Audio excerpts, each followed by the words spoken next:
Assalamualaikum warahmatullahi wabarakatuh. Salam sejahtera untuk kita semua. Om Swastiastu, Namo Buddhaya, salam kebajikan Rahayu. Pemirsa yang berbahagia, kita berjumpa kembali dalam bincang-bincang Tunisia bersama Gus Dubes. KBRI Tunis, selama bulan Ramadan kami hadir untuk mengetengahkan serba-serbi Tunisia, informasi yang lebih mendalam tentang Tunisia, karena kita ini mempunyai hubungan bilateral yang sangat lama, sangat baik, sangat kuat antara Indonesia dan Tunisia, dimulai sejak kunjungan Bapak Proklamator Tunisia Habib Bourguiba ke Indonesia pada tahun 1951. Lalu kemudian Bung Karno mendirikan semacam kita sebutnya Al-Maktab At-Tanfidhi Listiqlal Tunis, yaitu kantor persiapan kemerdekaan Tunis di Jakarta. Dan kemudian tahun 55 Tunis ikut dalam Konferensi Asia Afrika, kita mengenalnya di Tunis ya Muktamar Li'adamil Inhiyas, yaitu gerakan non-blok yang sangat terkenal, sampai sekarang masih dikenal di Tunisia, dan Indonesia dikenal sebagai negara yang mengakui Tunisia sebelum merdeka. Itu bahasa yang sering saya sampaikan ke Tunisia, sehingga mereka bahasa anak sekarang termehek-mehek lah kalau menyebut Indonesia awwalu daulatin i'tarafa bi istiqlal Tunis, iktirafat Tunis qabla istiqlaliha. Jadi Indonesia i'tarafat. Kenapa i'tarafat? Karena daulatu Indonesia i'tarafat. Jangan sampai salah, nanti saya disangkanya tidak tahu nahu, tata bahasa. Kembali kepada laptop, kita akan membahas kali ini sesuatu yang santai, yaitu tentang diplomasi Pancasilat di Tunisia. KBRI Tunis dan warga negara kita di sini selalu mempromosikan budaya Indonesia, tradisi Indonesia ke Tunisia, dan salah satu tradisi dan kebudayaan yang populer adalah Pancasilat. Nah, kita akan berbincang tentang diplomasi Pancasilat di Tunisia dengan Haikal Fikri. Assalamualaikum Haikal. Waalaikumsalam, Pak. Terima kasih sudah datang ke KBRI Tunis. Nah, Haikal Fikri ini mahasiswa kita di Universitas Zaituna, asal dari Sumatera Barat, dan ahli Pancasilat. Malah dari bodinya saja kelihatan sekali. Kita kalau jalan sama Haikal ini kita aman. Karena mempunyai seni bela diri, yaitu Pancasilat. Nah, Haikal, itu bisa diceritakan bagaimana awalnya atau pengalaman Haikal mengenalkan Pancasilat ke Tunisia ini? Ya, awalnya ya, sebelumnya terima kasih Gus sudah diundang nih di acara ini. Kesempatan yang sangat berharga kali, dan momen bagaimana saya bisa menjelaskan biar di mata dunia juga bisa mengenal gimana kita di sini. Dan kita KBRI sangat berterima kasih kepada Haikal dan teman-teman karena sudah mengenalkan budaya dan tradisi Indonesia Pancasilat. Maka ketika program ini ingin digulirkan, saya langsung pikir kan, langsung saya tanda tangan. Nah, tugas besar, cuman kegiatan tugas saya itu tanda tangan. Jadi saya langsung tanda tangan supaya Pancasilat ini terus menjadi benchmarking, yaitu wajah Indonesia, mengenalkan. Nah, itu bagaimana kalau ceritanya? Jadi awalnya waktu itu 2019 ya, jadi saya masih di Indonesia, masih pengabdian di pondok. Jadi ada tawaran ketika itu, ada pendekar saya 2016 kurang lebih, dia sudah pernah ke Tunis selama 3 bulan, kurang lebih 3 bulan, untuk ingin menyebarkan Pancasilat di Tunisia. Namun setelah pulangnya ke Indonesia tidak ada penerusnya. Jadi dari pihak Tunis itu mengatakan dia pengen ada kiriman lagi guru untuk melatih pencak silat di Tunisia awalnya. Pas juga lah waktu itu karena guru saya juga ditawarin lagi karena dia bekas dari sini. Cuman waktu itu dia tidak bisa berangkat karena ada beberapa faktor mungkin. Jadi dia mewakili, kamu bisa berangkat tuh, gantikan saya untuk berangkat. Akhirnya waktu itu Jadi ini artinya Haikal dulu di pesantren memang sudah senang sama bela diri. ya sudah senang sama Pancasila dia. Ya, saya pencak silat itu dari Terakhir sabuknya apa kalau? terakhir sekarang sabuk saya itu kader muda kalau di Tapak Suci ya di perguruan Di saya. Tapak Suci, Ya, kader muda. Kader muda itu S2, S3 kalau dalam. Kayak S1-nya lah. Masih S1, masih Ya. S1. Oke. Karena tapi udah bisa untuk Mengajar. Karena ada tingkatan sabuk kuning pertama, sabuk dasar. Kuning itu ada 4 tingkatan, melatih 1, 2, 3, 4. Oke. Baru lanjut ke sabuk biru itu kader, kader dasar, melatih 1 itu kader muda, Wow. baru 3, 4, baru langsung ke pendekar muda melatih 1-nya, kurang lebih begitu. Saya kebetulan saat ini sabuk saya di kader muda, Di kader muda ya. sabuk warna biru melatih 1. Dan itu sudah bisa untuk digunakan untuk mengajar itu. Ya, Jadi datang ke Tunis langsung mengajar Pancasilat. ya waktu itu saya dikirim oleh Kemendikbud untuk bagaimana berhubungan dengan KBRI untuk bisa menyebarkan pencak silat di Tunis. Jadi 2019 itu musim panas ya, bulan Juli itu saya sampai di Tunis siang. Itu panas-panasnya. Ya lagi panasnya.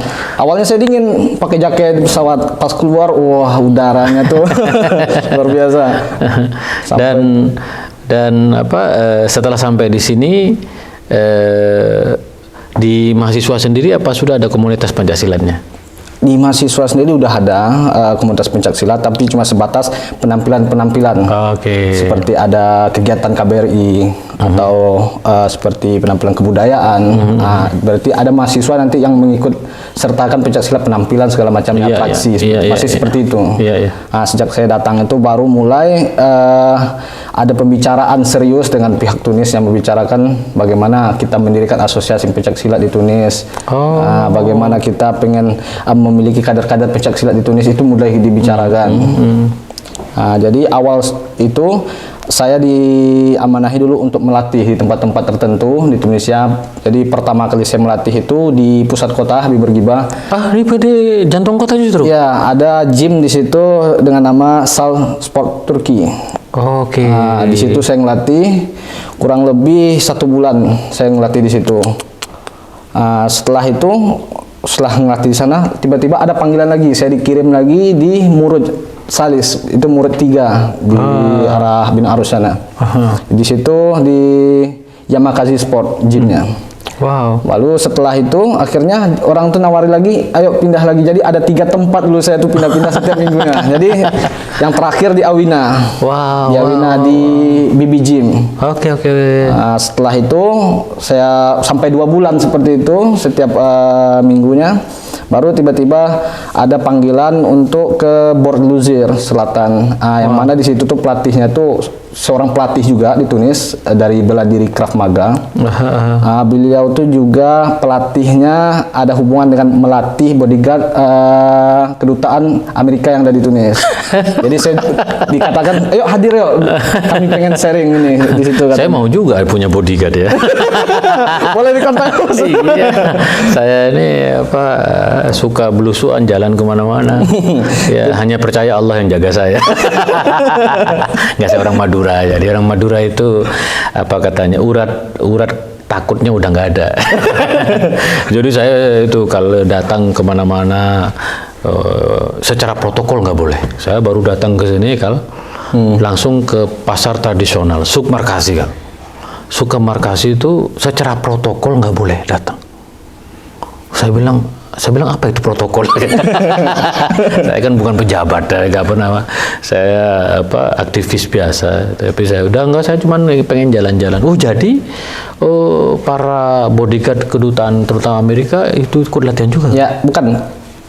Yang orang ini adalah yang melatih. Yang melatih. Wow. Dan mereka tuh juga buka jasa di Tunis itu seperti Kalau ada yang pengen pengawalan atau apa bisa Betul, hubungi kontak betul, mereka. betul, betul, Jadi betul. mereka itu sebagai organisasi bela diri yang pengen berkiprah, yang bisa pingin atau untuk seperti pengawalan dalam acara apapun bisa hubungi kontak-kontak mereka dan mereka terlatih gitu. Pertanyaan saya sekarang, bagaimana Haikal mengenalkan Pancasilat? Itu bahasa Arabnya apa Pancasilat? Pencaksilat kita tetap seperti bilang pencaksilat. Oh, enggak kamu Nggak ada, arahkan? nggak ada. Kamu sebut misalnya jihad gitu enggak? Nggak ada, nggak ada. Atau nidol? Enggak ada. Kita bilang sesuai pencaksilat. Ini bela diri asal Indonesia dan juga kebudayaan dari Indonesia. Kamu memang bahasa Arabnya kamu sebut Pancasilat. Dan Iya, orang sini Pancasilat. dengan kata itu. Iya, pencaksilat. Iya, memang itu susah diterjemahkan Iya. ke dalam Karena memang itu nama. Nama ya. Nah, dimanapun Oke, kita oke. berada tetap pencaksilat. Oh, saya terus terang aja pemirsa, ini saya berterima kasih kepada Haikal dan teman-teman di sini karena Pancasila itu ternyata bukan hanya tradisi dan secara bahasa itu penting sekali. Iya. Sehingga itu jadi bagaimana ceritanya ketika mengenalkan Pancasila itu? Respon reaksinya seperti apa? Ya, awalnya mereka- misalnya orang sini wow gitu atau gimana? Awalnya mereka nih masih timbul pertanyaan apa itu pencaksilat? Belum pernah dengar. Betul. Serta di sini. Tapi seperti negara tetangga Aljazair itu sudah banyak, di Eropa juga sudah banyak. Tapi di Tunis itu belum terlalu ini ya. Jadi mereka tuh masih terlalu sangat awam untuk mendengar kata pencaksilat. Apa itu pencaksilat? Jadi kita jelaskanlah pencaksilat itu dari segi filosofi dulu. Jadi dalam pencaksilat itu ada 3 filosofinya. Yang kita ini pertama itu ubudiyah. Karena kita kembali kalau kita ingat di zaman kembali ke belakang, awalnya tuh orang-orang berlatih pencaksilat tuh di surau, ngaji ke surau, latih pencaksilat. Iya benar. Mendidik bagaimana anak itu dari segi ibadah, sholatnya diatur. Jadi memiliki di situ filosofi ubudiyahnya. Baru yang kedua ada filosofi bela diri sebagai pertahanan kita. Difa'an nas. Ya, bagaimana kita menjaga diri kita dan kita bagaimana membantu orang lain juga. Nah, sebagai itu. Jadi itu filosofi yang kedua. Yang ketiga ada sebagai olahraga. Nah, di samping kita juga masalah ubudiyah, masalah bela diri atau pertahanan, di situ juga ada olahraga kesehatan bagi kita. Nah, jadi itulah 3 filosofi yang saya jelaskan kepada masyarakat Tunis. Oh, berarti inilah filosofinya katanya. Mereka mulai menganggukkan, mulai tertarik. Tapi mereka belum melihat real bagaimana sih di lapangannya. Iya. Nah, baru setelah saya ada pertemuan, udah ditentukan jadwal latihan, saya datang tuh hari pertama, saya buka dengan beberapa teknik praktis. Ibarat yang membuat mereka tuh terpesona, show dulu di awal, biar mereka tuh, oh ini pengenalan secara seluruh. Nanti di hari selanjutnya atau pertemuan selanjutnya baru kita mulai masuk ke materi. Betul. Di awal pertama mereka heran lihat saya beberapa penampilan. Karena seperti di pusat kota juga, di jantung kota, di jalan itu. Dulu tuh ada penampilan di situ. Jadi mendirikan stand kita dari KBRI Indonesia, penampilan banyak penampilan berbahaya. Seperti penampilan ada yang tidur atas paku waktu itu. Jadi orang melihat, ini kok bisa seperti itu? Apa ini? Jadi mereka tuh jadi bahan pertanyaan. Iya. Jadi saya jelaskan, sebenarnya itulah dari hasil latihan kita tuh ada namanya pelatihan seperti pengaturan nafas. Iya. Bagaimana kita mengaturkan nafas kita, mengalirkan semua energi. Jadi manusia ini sebenarnya ada energi Pak dalamnya. Cuman kita tuh nggak bisa mengeluarkannya. Dan itu kebudayaan Nusantara. Ya. Kebudayaan Nusantara. Dan pemirsa, waktu kita tampil di Bourguiba, ini cerita saya ketemu dengan wali kota Madam Suad Abdurrahim, dan itu selalu cerita soal Pancasilat. Kepada saya, Sa'adat As-Safir, Pak Dubes, kalau bisa kita lanjutkan kerjasama di bidang kebudayaan, karena respon dari masyarakat di sini, warga di sini, Pancasilat itu sesuatu yang baru, filosofinya mendalam, tetapi juga ada dimensi olahraganya tadi itu. Nah, jadi waktu tampil di Bourguiba itu bagaimana cerita? Rame ya Pak? Rame, orang tuh lihat, ini kok bisa? Belum pernah lihat. Mereka seakan-akan mengatakan ini hal mustahil, tapi kok nyata dilihat di depan. Jadi mereka heran-heran. Padahal kita di Indonesia ya, kita sering latihan bagaimana penampilan kita. Mereka belum lihat debus ya. Lihat debus mereka tewas mungkin. Iya, makanya belum lihat yang seperti itu. Akhirnya mereka bilang, wah, ini luar biasa kali, akhirnya banyak tertarik masuk awalnya. Kita ajarkan semuanya bagaimana dari awal ya, dari dasar. Dari kita ajarkan bagaimana salamnya. Kita tuh di dalam pencaksilat kita punya salam. Jadi tidak seperti bela diri yang lainnya, kita punya salam tersendiri, beda sendiri. Karena salam pencaksilat itu kan melambangkan sebagai ihtiram kita kepada guru. Dan di sebelum silat kita juga awali dengan doa. Kita ikuti seperti itu. Tapi kita tidak mempatokkan ya, palingan karena kan kita nggak tahu dari kalangan mereka, ada yang muslim, ada yang non muslim. Kita sampaikan doa dengan kepercayaan masing-masing. Nah, jadi setelah itu baru kita lanjut latihan. Hari pertama kita perkenalan dulu, langkah-langkah dasar awal. Akhirnya mereka mulai tertarik.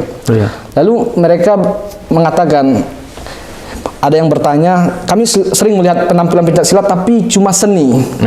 Seni tampil gerakan-gerakan. Apakah silat ini juga digunakan untuk bela diri? Ibarat kata tuh yang seperti street defense yang ditarung di jalanan atau atau mereka bayangannya nonton film-film Jackie Chan. Kurang lebih seperti itu. Tadi bertanya. Cheng Ho, Jackie Chan itu sangat terkenal di sini karena ya film.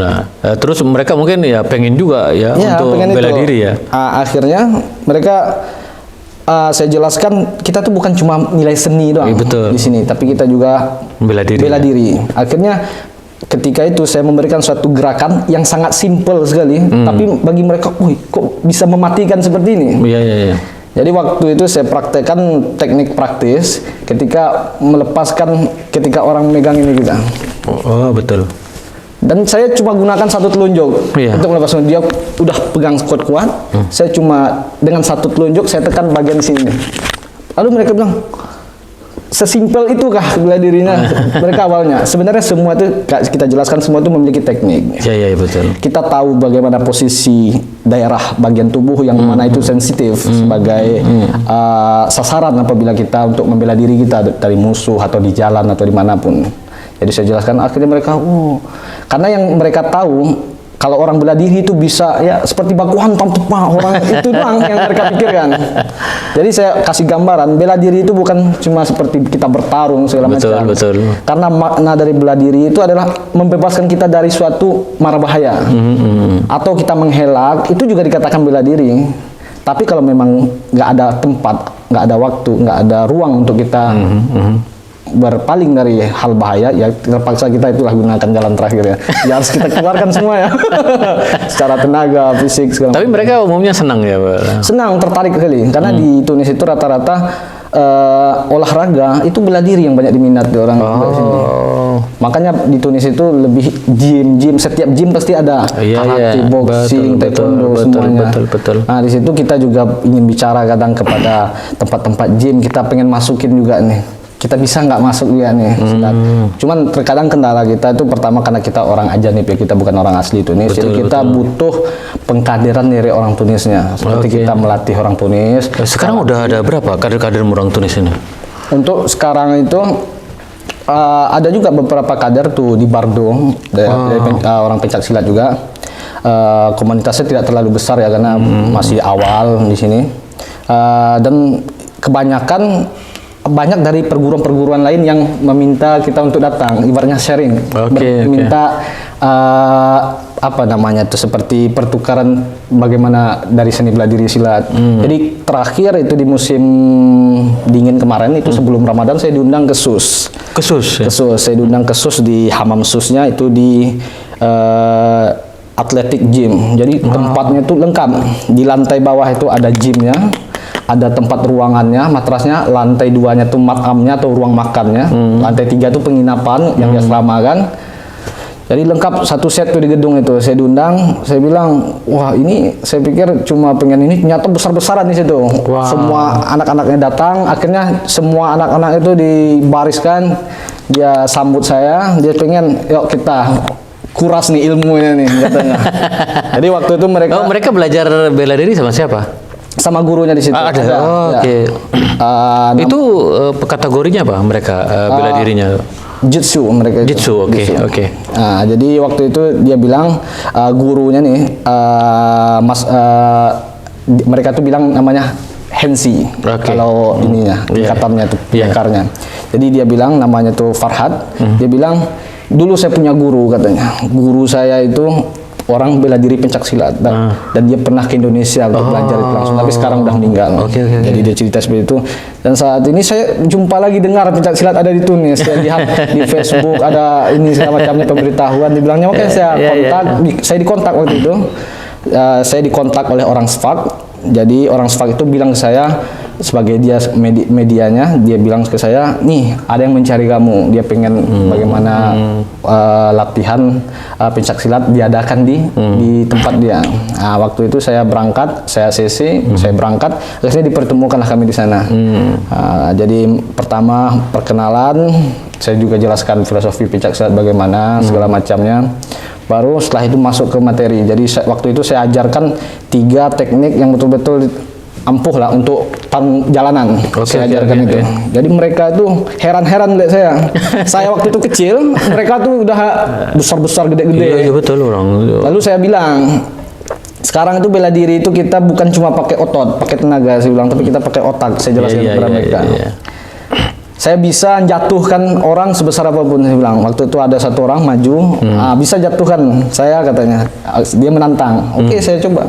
Dia jatuh depan tuh orang lihat semua. Waktu itu, wow, kok bisa jatuhin orang lebih besar gitu.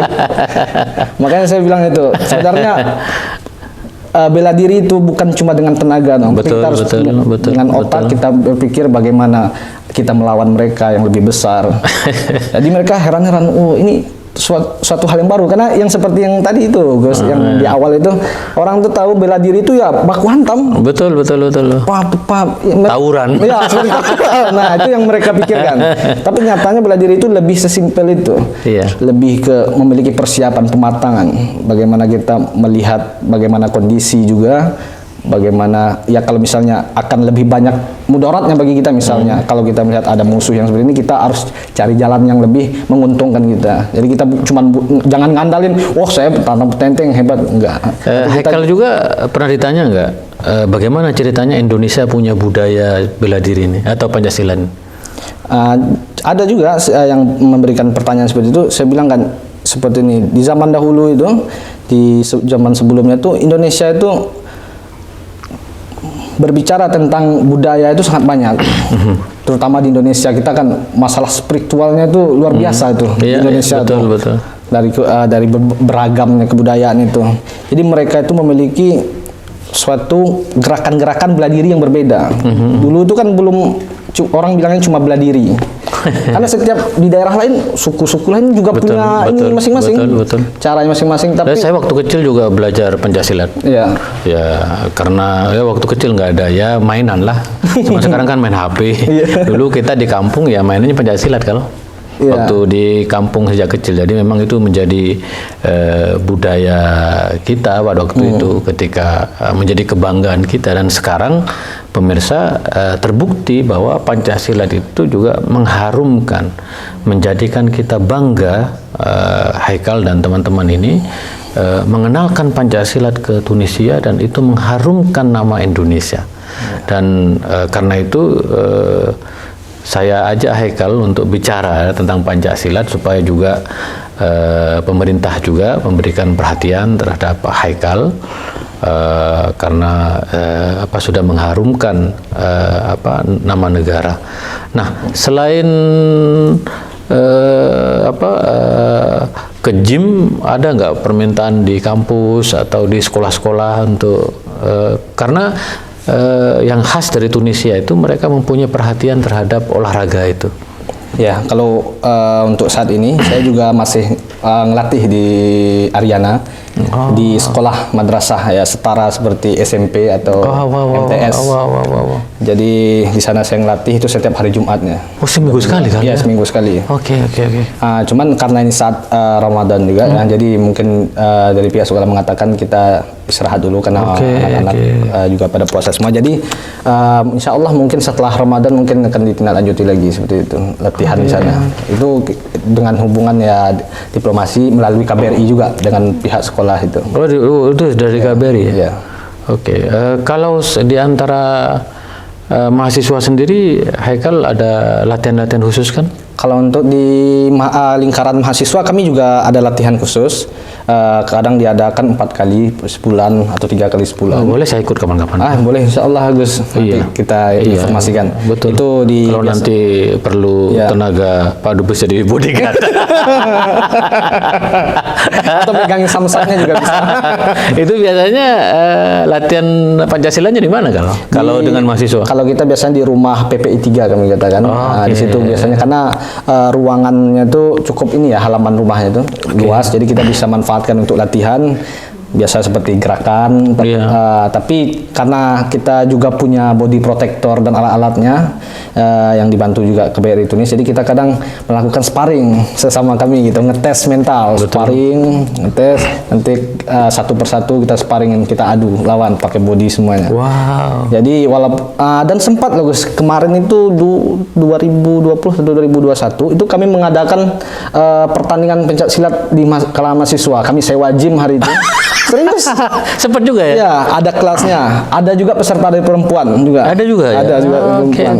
Perempuan jawara-jawara. Jadi Haikal, saya secara pribadi sebagai duta besar mendukung sekali latihan Pancasila ini, dan kita akan jadikan salah satu promosi kebudayaan Indonesia.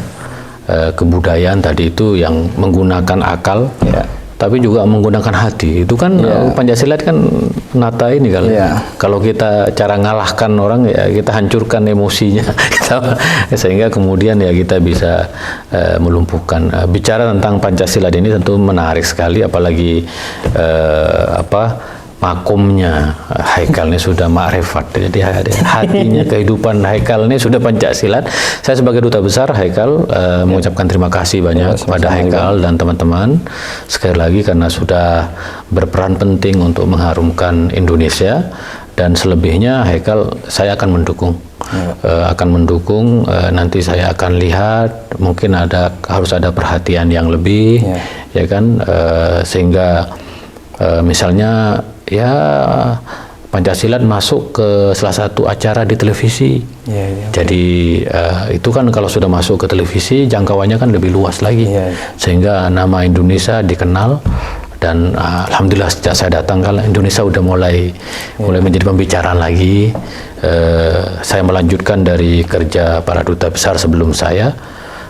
Mungkin karena saya bisa berbahasa Arab, saya lebih mudah menjelaskan. Nanti saya akan minta tanya ke Haikal tentang filosofi tadi. Nanti saya ajak Haikal ke stasiun televisi negara, swasta. Haikal dan teman-teman mempraktekkan Pancasilat itu, sehingga sekali lagi Indonesia berperan, kata Bung Karno, dalam taman sarinya dunia. Pemirsa, tanpa terasa kita sudah berada di penghujung acara. Sekali lagi terima kasih Haikal. Salam saya kepada teman-teman dari Pancasilat. Kami akan berjumpa esok hari, kurang lebihnya mohon maaf. Assalamualaikum warahmatullahi wabarakatuh. Waalaikumsalam warahmatullahi wabarakatuh.